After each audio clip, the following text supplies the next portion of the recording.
Hi, YouTube. That was annoying. We're not going to do that. I'm Kristina. I'm the author of the adult high fantasy series, The Psalms of Fire and Fury. Book 1 is out now, and she is so cute. And given January 19th, 2025, I thought, why not finally make my conversion over onto YouTube? And it is so hard to watch myself over here and to look over here. So this is going to be so fun. I'm Kristina. I wrote this. I just said that, but that's okay. And I want to talk to you about the world of the Psalms of Fire and Fury, specifically the actual world behind the book series, and give you all the information on this series, what you can expect from it, what I did to write it, and just a little more what you can expect from the channel. So let's get started. So the Psalms of Fire and Fury is slated to be a 5-book series taking place in the world of the 6 Kingdoms of Victarius. All 6 of these kingdoms are united under one crown and one church, or so we all think, and there is a lot of religious persecution. There is some tyranny thrown in there for fun.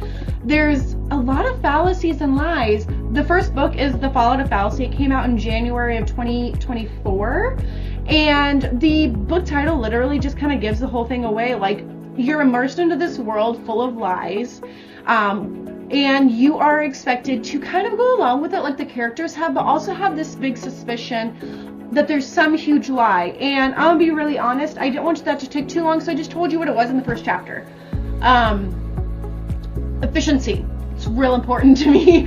And these characters in this series, the everyday people like you and me, the individuals at like middle management of the world, all the way up to the lords and ladies, and even the king and his own family, have to make these decisions on, are we to continue to uphold these lies from the church / state / throne, because it works for us. The power is there. We enjoy having this power. We don't want to get rid of it. Or maybe we just think it's better for everybody and it's just the good of the people for us to just go ahead and continue with this whole tyranny and lying thing, and just move on. You also have individuals who have to decide what justice means to them and if that's worth fighting for and how much they're going to fight for it. And then there's some other folks, mainly my Goyles up in Craigie, that was very much inspired by Scotland and their war for independence. Who are just kind of like, wait, the girls down south are fighting? We're going to fight too, but fight these other bitches. And we're going to take our land back that we believe is ours, because there's also this discussion with how this country has been colonized and taken over and moved, and landlines redrawn of what belongs to who.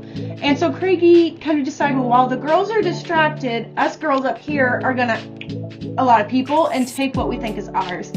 And you are introduced to so many characters.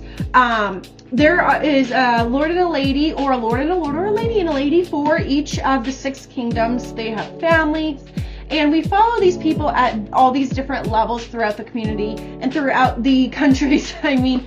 And some of the favorite characters are Sister Aura. She's one of the main characters and protagonist-esque. And I will say, a lot of people are protagonist or antagonist-esque, but the lines get blurred a lot in the series, which was really, really fun to do. Was to kind of play that game of like taking morally gray to like a really dark like end, I would say. And also kind of book 2, oh my gosh, book 2, to get into book 2 for a second. There are enemies in book 1, and then you find out things about them in book 2, and you're like, oh, like, should I really have hated them that much? Or maybe should I have like not hated them that much? Because maybe somebody else I should hate more. I took 3 years to write this book. 2 to 3 years. My friends and I argue over because we can never remember when I started writing this. I wrote 700 years of history. So 700 years of history, 3 different religions, the family trees and the lore behind 6 different family houses, plus a general overview of all the minor houses under them. And a lot of like, just like legends and lores and little stories for like kids' bedtime stories in the series.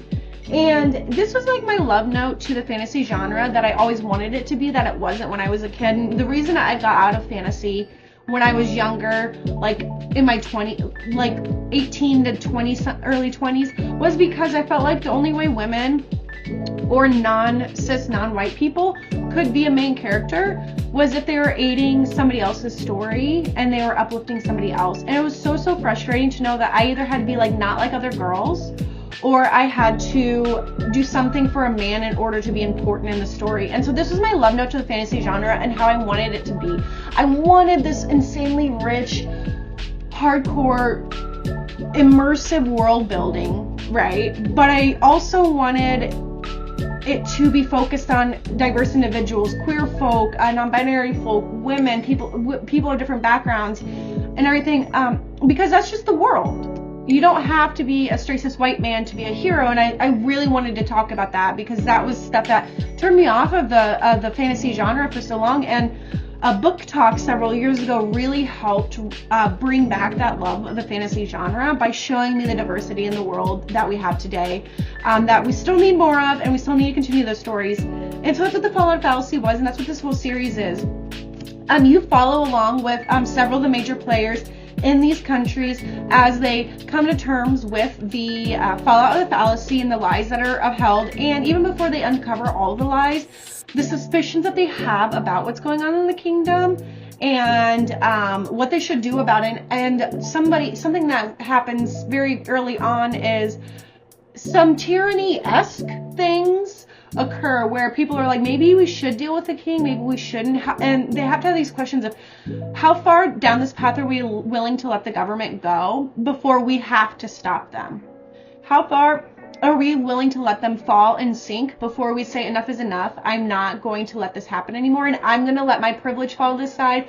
I'm going to let go of my comfort and make this world what I believe it should be and what I believe is right. And so this is a real book full of like a lot of deep conversations, a lot of deep thoughts, a little spice, because I know you're going to ask, and a lot of just like trauma.